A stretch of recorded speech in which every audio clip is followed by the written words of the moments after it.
Hello everyone, in today's video we're going to be taking a look at the TopRudder Solo. Now when it comes to small planes, I think this may just take the cake. The BD-1 of course is incredibly small also, but that thing's a jet or a propeller. Let's get started. So first things first, climbing into this thing, oh, geez, I think I have, I think if I put my hands out the arms of the window, out the windows of the car, I would probably have myself a wider wingspan than this thing. But hey, that's what we're here for. So let's experiment.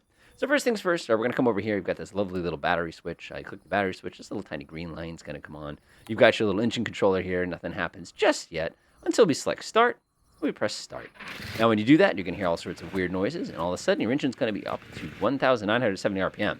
You're looking at the front right now going, that engine ain't turning. What are you talking about? Well, the thing with this particular aircraft is we actually have a centrifugal clutch on here, which actually links the propeller to the rest of it. So if I actually tap my throttle, what's going to happen is the clutch will catch, spin my propeller, and if I pull the throttle back, it's going to go ahead and disengage.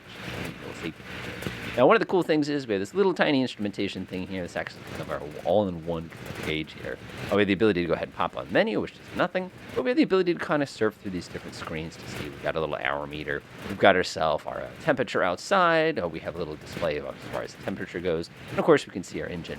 If we ever need to shut this thing off, you can just come down here, and we have these two switches. You just click them, pop button, boop, and it'll all come flying. Let's go ahead and get this thing going. First things first, no flaps. This aircraft is truly somebody's little project they built in the basement. This is nothing excessive.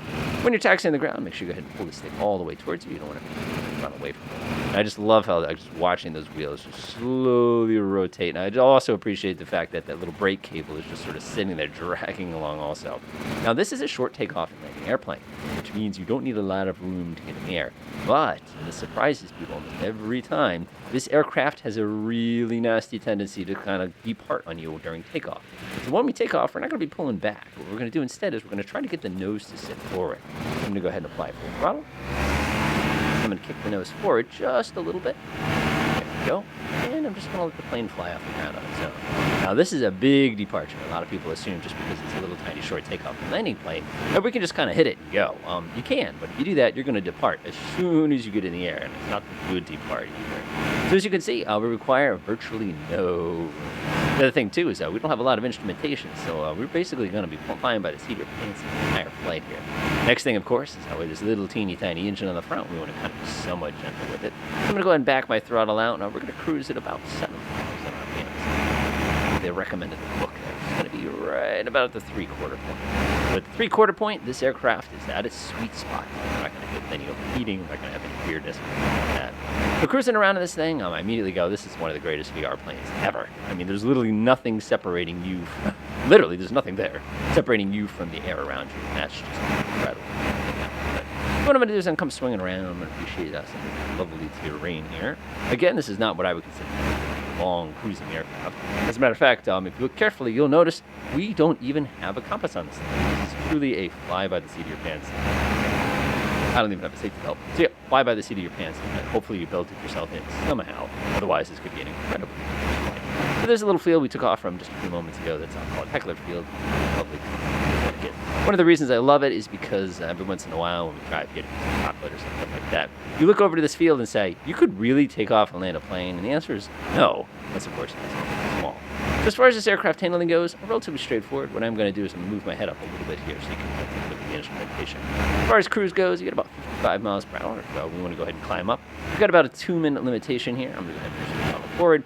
We're going to lift the nose up, and you're going to want to climb, usually it's right around 45, 50. If you pull this aircraft past the 40, you're going to notice a lovely little green line there.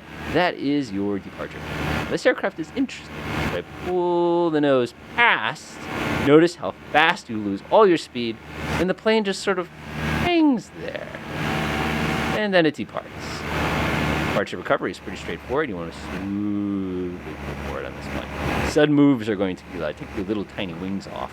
You don't really have the world's biggest wings to begin with, so we need as much wing as we can get. Apparently, there she is. Other handling is pretty straightforward. Now, when you're going to be doing any sort of work with your feet as far as our rudder controls goes, you're going to apply just a tiny bit of rudder. This thing's not too bad. If I tried to take a turn without rudder, you can see how the nose is just going to kind of wander a little bit. It's a great pattern. bring a little bit of rudder into my turns, you'll notice everything is much, much smoother.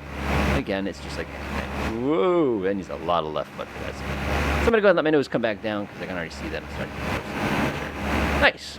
So as far as landing this aircraft goes, it's not so much a landing as it is a controlled collision with the ground. You know, people are like, isn't that the same thing as an F-18? Yeah. So, that being said, when we do land it, you want to be very, very mindful of the speed you're traveling at. So remember, we're doing about 40 miles an hour. About half 40 miles an hour is 12. About 30% would be about 15, which means our approach speed is about 55 miles an hour, which, as incredible as it sounds, is the current speed we are traveling. Our cruise speed is our approach speed. Now, if we want to go a little slower than that, we can, but again, you're going to risk this thing doing one of those on you. The next thing you know, you're going to be eating a bunch of grass there, which I'm pretty sure we can survive. It'll be all right. Actually, oh, cool. He's got a white car now. Interesting. I remember when that person used to have a gray car. Anyway, moving on. So we're going to continue, and we're going to go ahead and find ourselves a nice soft spot. Right? Aircraft like this are designed for less than 10 knots total wind. So right now our winds are right about 12 knots. So way, way past what recommended here. So what I'm going to do is I'm just going to kind of make my way across. Right there. And we'll just make use of it. Looks like it's going uphill a little tiny bit. The wind is roughly coming from the direction of this mountain there. And we're going to just kind of come swinging around. Descent this thing's pretty easy. You just go ahead and pull your throttle back. It's going to start getting nice and quiet. You want to go really fast descent, go ahead and pull your throttle to 0. The centrifugal clutch will kick in and it'll instantly make your propeller slow down to almost nothing.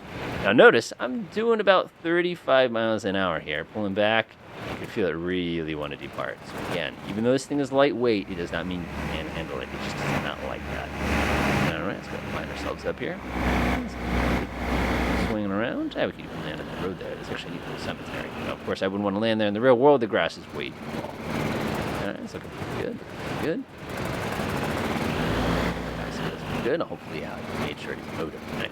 Alright, so let's get ourselves up in our approach condition here. Nose is going to come down. Even though we are well below the green line, this aircraft still will continue to fly. The key thing is if I pull back suddenly, expect this thing to suddenly drop a wing.